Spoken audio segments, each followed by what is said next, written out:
भावो नहीं रे जान, होली के दिन आइलो रंग भावो नहीं रे जान। तू ससुरा में खेली है होली, हम कब्र में खेलबोगे जान।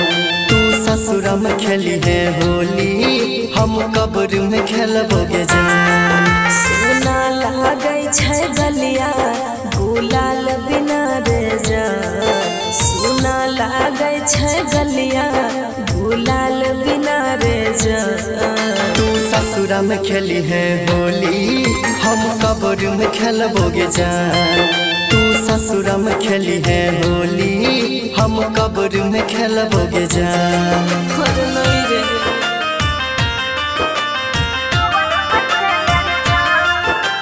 Radhika recording studio Saharsa.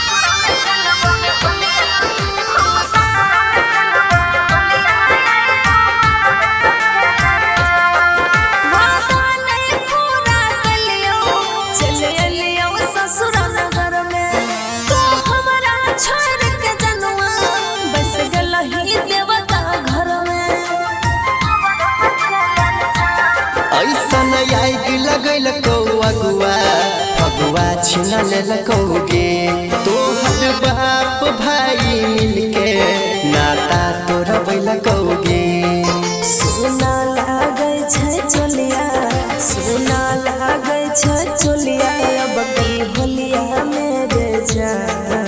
तू ससुरा में खेली है होली, हम कब्र में खेलबोगे जान। तू ससुरा में खेली है होली, हम कब्र में खेलबोगे जान।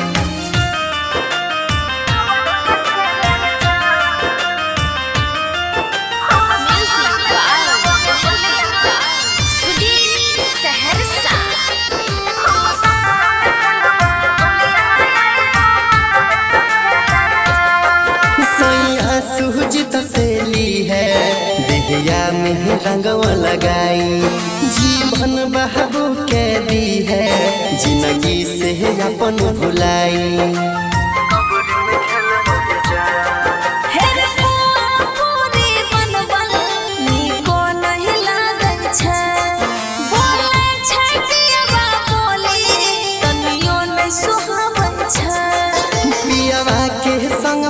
करिया पियावा के संग पिछ करिया से तू सरिया रंगई है के जान। हम ससुरा में खेलबो ने होलिया, कब्र पे खेले रे जान।